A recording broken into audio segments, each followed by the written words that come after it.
Hi ಎಲ್ಲರಿಗೂ ನಮಸ್ಕಾರ. Welcome back to my channel. ನಾನು ಇವತ್ತು ತುಂಬಾ ಟೇಸ್ಟಿಯಾಗಿರೋ ಅಂಥ ಬೋಂಡಾ ಸೂಪು ಮತ್ತು ಮೊಸರೊಡೆ 2 in 1 ರೆಸಿಪಿನ ಹೇಗೆ ಮಾಡೋದು ಅಂತ ತೋರಿಸ್ಕೊಡ್ತಾ ಇದ್ದೀನಿ. ಹಾಗಿದ್ರೆ ಬನ್ನಿ ನೋಡೋಣ ಹೇಗೆ ಮಾಡೋದು ಅಂತ. ಫಸ್ಟು ನಾನು ಇಲ್ಲೊಂದು 2 ಕಪ್ ಆಗೋಷ್ಟು ಉದ್ದಿನ ಬೇಳೆನ ಚೆನ್ನಾಗಿ 3ರಿಂದ 4 ಸರಿ ನೀರಲ್ಲಿ ವಾಶ್ ಮಾಡ್ಕೊಂಬಿಟ್ಟು ನೆನೆಸಿಟ್ಕೊತಾ ಇದ್ದೀನಿ. ಇದು 1 hour ನೆನ್ಕೊಬೇಕು. ಇದು ನೆನ್ಕೊಳ್ಳೋ ಅಷ್ಟರಲ್ಲಿ ನಾವು ಸೂಪ್ಗೆ ರೆಡಿ ಮಾಡ್ಕೊಳ್ಳೋಣ ಬನ್ನಿ. ಫಸ್ಟು ನಾನು ಸೂಪ್ ಮಾಡಲಿಕ್ಕೆ 1 ಕಪ್ ಆಗೋಷ್ಟು ಹೆಸರು ಬೇಳೆನ ಒಂದು ಸ್ವಲ್ಪ ನೀರು ಹಾಕ್ಕೊಂಬಿಟ್ಟು, ಒಂದು ಚಿಟಿಕೆ ಅರಿಶಿನ, ಒಂದು 2 ಡ್ರಾಪ್ ಎಣ್ಣೆನ ಹಾಕ್ಬಿಟ್ಟು 3 ವಿಸಲ್ ಕೂಗಿಸಿಟ್ಕೊತಾ ಇದ್ದೀನಿ. ಅದಾದ ನಂತರ ನಾನು ಇಲ್ಲೊಂದು ಸ್ಪೂನ್ ಎಣ್ಣೆ ಹಾಕ್ಬಿಟ್ಟು ಸಾಸಿವೆ ಹಾಕಿ ಅದು ಚಟಪಟ ಅಂದಮೇಲೆ 2 ಮೀಡಿಯಮ್ ಸೈಜ್ ಟೊಮೊಟೊ ಮತ್ತು 3ರಿಂದ 4 ಹಸಿಮೆಣ್ಸಿನ್ಕಾಯಿನ ಸಣ್ಣಗೆ ಉದ್ದಕ್ಕೆ ಹಚ್ಚಿ ಹಾಕ್ಕೊಂಡು ಫ್ರೈ ಮಾಡ್ಕೊತಾ ಇದ್ದೀನಿ. ಹಾಗೆ ಇದಕ್ಕೆ ಸ್ವಲ್ಪ ಕರಿಬೇವು ಸೊಪ್ಪನ್ನು ಕಟ್ ಮಾಡಿ ಹಾಕೋತಾ ಇದ್ದೀನಿ. ಇದು ಚೆನ್ನಾಗಿ ಫ್ರೈ ಆಗಬೇಕು. ಇದೊಂದು ಸ್ವಲ್ಪ ನೀಟಾಗಿ ಫ್ರೈ ಆಗೋಷ್ಟರಲ್ಲಿ ನಾವು ಈಗ ಬೇಯಿಸಿಟ್ಕೊಂಡಿದ್ವಲ್ಲ ಹೆಸರು ಬೇಳೆನ ಅದನ್ನು ನೀಟಾಗಿ ಬೀಟ್ ಮಾಡ್ಕೋಬೇಕು. ಅದು ಬೇಳೆ ಥರ ಕಾಣಿಸ್ಬಾರ್ದು. ಅದು ಸೂಪ್ ಮಾಡುವಾಗ ಅದು ಫುಲ್ ನೀಟಾಗಿ ಎಲ್ಲ ಕರ್ಗೋಗಿಬಿಡ್ಬೇಕು. ಅದು ಆ ಥರ ನೋಡಿ. ಇದು ಚೆನ್ನಾಗಿ ಫ್ರೈ ಆಗಿದೆ ಟೊಮೊಟೊ. ಈಗ ನಾವು ಬೇಳೆ ಎಲ್ಲ ಬೀಟ್ ಮಾಡಿ ಇಟ್ಕೊಂಡಿದ್ವಲ್ಲ ಅದನ್ನು ಹಾಕ್ಬಿಟ್ಟು ಇನ್ನೂ ಸ್ವಲ್ಪ ನೀರು ಹಾಕ್ಕೋತಾ ಇದ್ದೀನಿ. ಸ್ವಲ್ಪ ನೀರು ಜಾಸ್ತಿನೇ ಇರಲಿ, ಗಟ್ಟಿಗಿರಬಾರ್ದು. ಇದು ಸ್ವಲ್ಪ ತೆಳ್ಳಗಿದ್ರೆ ಸೂಪು ಚೆನ್ನಾಗಿರುತ್ತೆ. ಈಗ ಇದನ್ನೆಲ್ಲ ಒಂದ್ಸರಿ ನೀಟಾಗಿ ಮಿಕ್ಸ್ ಮಾಡ್ಕೊಂಡ ನಂತರ ಇದಕ್ಕೆ ನಾನು ರುಚಿಗೆ ತಕ್ಕಷ್ಟು ಉಪ್ಪನ್ನು ಹಾಕ್ಕೋತಾ ಇದ್ದೀನಿ. ಹಾಗೆ ಸಣ್ಣಕ್ಕೆ ಕಟ್ ಮಾಡಿ ಇಟ್ಕೊಂಡಿರೋಂಥ ಕೊತ್ತಂಬರಿ ಸೊಪ್ಪನ್ನು ಹಾಕ್ಕೊಂಡು ನೀಟಾಗಿ ಇದನ್ನು ಚೆನ್ನಾಗಿ ಕುದಿಸ್ಕೊಬೇಕು. ಈಗ ನೋಡಿ ಚೆನ್ನಾಗಿ ಕುದೀತಾ ಇದೆ. ಈಗ ಸೂಪು ರೆಡಿಯಾಗಿದೆ. ಈಗ ಬೇಳೆ ಕೂಡ ನೆಂದಿದೆ, 1 hour ಆಗಿದೆ. ಈಗ ಬೇಳೆನ ಒಂದು ಮಿಕ್ಸಿ ಜಾರ್ಗೆ ಹಾಕ್ಕೊಂಡು ಎಲ್ಲನೂ ರುಬ್ಬಿಟ್ಕೊತಾ ಇದ್ದೀನಿ.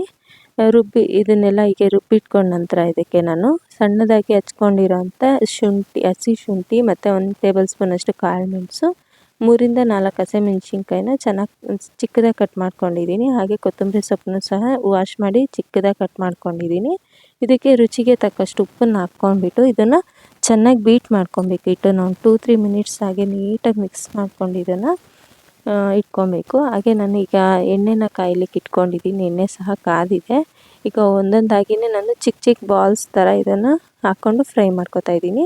ಇದನ್ನು 2 ಸೈಡಿಗೆ ತಿರುಗಿಸ್ಕೊಂಡು ಗೋಲ್ಡನ್ ಬ್ರೌನ್ ಕಲರ್ ಬರೋ ತನಕ ಇದನ್ನು ನೀಟಾಗಿ ಫ್ರೈ ಮಾಡ್ಕೊಬೇಕು. ನೋಡಿ, 2 ಸೈಡ್ ತಿರುಗಿಸ್ತಾ ಇದನ್ನು ಫ್ರೈ ಮಾಡ್ಕೊತಾ ಇದ್ದೀನಿ. ಈಗ ಆಗಿದೆ, ಗೋಲ್ಡನ್ ಬ್ರೌನ್ ಕಲರ್ ಬಂದಿದೆ. ಇದನ್ನೆಲ್ಲ ತೆಗೆದಿಟ್ಕೊತಾ ಇದ್ದೀನಿ. ಈಗ ಒಂದು ಬೌಲ್ಗೆ ವಡೆನ ಹಾಕ್ಕೊಂಡು ನಾವು ರೆಡಿ ಮಾಡಿ ಇಟ್ಕೊಂಡಿದ್ವಲ್ಲ ಸೂಪು, ಅದು ಹಾಕ್ಕೊಂಡ್ರೆ ನೋಡಿ ಬೋಂಡಾ ಸೂಪ್ ರೆಡಿಯಾಗಿದೆ. ತುಂಬಾ ಟೇಸ್ಟಿಯಾಗಿರುತ್ತೆ. ನೀವು ಒಮ್ಮೆ ಟ್ರೈ ಮಾಡಿ. ನೋಡಿದ್ರಲ್ವ ಎಷ್ಟು ನೀಟಾಗಿ ಮಾಡ್ಕೋಬೋದು ಅಂತ. ಹಾಗೆ ನಾನು ಮೊಸರೊಡೆ ಮಾಡಲಿಕ್ಕೆ ನಾವು ರೆಡಿ ಮಾಡ್ಕೊಂಡಿದ್ವಲ್ಲ ಉದ್ದಿನಬೇಳೆ ಹಿಟ್ಟು, ಅದನ್ನೇ ನಾನು ಸ್ವಲ್ಪ ತೂತೊಡೆ ಥರ ಹಾಕೋತಾ ಇದ್ದೀನಿ. ನೋಡ್ತಾ ಇದ್ದೀರಲ್ವ ಹೇಗೆ ಅಂತ. ಈ ಥರ ಹಾಕ್ಕೊಂಡು ಇದನ್ನು ಸಹ ಗೋಲ್ಡನ್ ಬ್ರೌನ್ ಕಲರ್ ಬರೋ ತನಕ ಫ್ರೈ ಮಾಡ್ಕೋಬೇಕು. ನೋಡಿ, ಈಗ ಇದು ಫ್ರೈ ಆಗ್ತಾಯಿದೆ. ಇದು ಫ್ರೈ ಹಾಕೋ ಅಷ್ಟರಲ್ಲಿ ನಾವು ಮೊಸರೊಡೆಗೆ ಏನು ಬೇಕು ಅಂತ ನೋಡೋಣ ಬನ್ನಿ.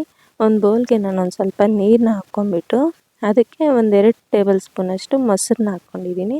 ಹಾಗೆ ರುಚಿಗೆ ತಕ್ಕಷ್ಟು ಉಪ್ಪನ್ನು ಹಾಕ್ಬಿಟ್ಟು ಇದನ್ನು ನೀಟಾಗಿ ಮಿಕ್ಸ್ ಮಾಡ್ಕೊಬೇಕು. ನೋಡಿ, ಈ ಥರ ನೀಟಾಗಿ ಮಿಕ್ಸ್ ಮಾಡಿಬಿಟ್ಟು ಈಗ ಅದು ವಡೆ ಸಮೇತ ಫ್ರೈ ಆಗಿದೆ. 2 ಸೈಡ್ ಗೋಲ್ಡನ್ ಬ್ರೌನ್ ಕಲರ್ ಬಂದಿದೆ. ಇದನ್ನು ನಾನು ಡೈರೆಕ್ಟಾಗಿ ನೀರು ಮಾಡಿ ಇಟ್ಕೊಂಡಿದ್ವಲ್ಲ ಅದ್ರಲ್ಲಿ ಹಾಕಿ ನೆನೆಸ್ಕೊತಾ ಇದ್ದೀನಿ. ಇದು ಸ್ವಲ್ಪ ನೆನೆಯೋಷ್ಟರಲ್ಲಿ ನಾವು 1 ಕಪ್ ಮೊಸರಿಗೆ ಒಂದು ಸ್ವಲ್ಪ ಸಾಲ್ಟ್ ಹಾಕ್ಕೊಂಡು ಸ್ವಲ್ಪ ಖಾರದ ಪುಡಿನ ಹಾಕ್ಕೊಂಡು ನೀಟಾಗಿ ಮಿಕ್ಸ್ ಮಾಡ್ಕೋಬೇಕು. ನೋಡಿ, ಮಿಕ್ಸ್ ಆದ ನಂತರ ನಾವು ವಡೆ ನೆನೆಸಿಟ್ಕೊಂಡಿದ್ವಲ್ಲ ಅದನ್ನೆಲ್ಲ ನಾನು ಒಂದೊಂದೇ ಸ್ಕ್ಯೂಸ್ ಮಾಡಿ ಇದರಲ್ಲಿ ಹಾಕೋತಾ ಇದ್ದೀನಿ. ನೋಡಿ, ಈ ಥರ ನೀರೆಲ್ಲ ತೆಗೆದುಬಿಡ್ಬೇಕು. ನೀರು ಹಾಗೆ ಹಾಕ್ಕೋಬಾರ್ದು. ನೀರೆಲ್ಲನೂ ಈ ಥರ ಹಿಂಡ್ಕೊಂಡ್ಬಿಟ್ಟು ವಡೆನ ಹಾಕ್ಕೊಂಡು ಮೊಸರಲ್ಲಿ ನೀಟಾಗಿ ಎಲ್ಲನೂ ಮಿಕ್ಸ್ ಮಾಡಬೇಕು. ಈ ಥರ ಮಿಕ್ಸ್ ಮಾಡಿದ ನಂತರ ಇದಕ್ಕೆ ಇನ್ನೂ ಸ್ವಲ್ಪ ಖಾರದ ಪುಡಿ, ಸ್ವಲ್ಪ ಬೂಂದಿನ ಹಾಕ್ಕೊಂಡ್ರೆ ತುಂಬಾ ಟೇಸ್ಟಿಯಾಗಿರೋಂಥ ಮೊಸರೊಡೆ ರೆಡಿಯಾಗಿದೆ. ನೋಡಿದ್ರಲ್ವ ಎಷ್ಟು ಈಸಿಯಾಗಿ ಮಾಡ್ಕೋಬೋದು ಅಂತ. ನನ್ನ ವಿಡಿಯೋ ಇಷ್ಟ ಆಗಿದೆ ಪ್ಲೀಸ್ ಲೈಕ್ ಮಾಡಿ. ಹಾಗೆ ನನ್ನ ಚಾನಲ್ನ ಸಬ್ಸ್ಕ್ರೈಬ್ ಮಾಡ್ಕೊಳ್ಳೋದನ್ನ ಮರಿಬೇಡಿ. Thank you for watching.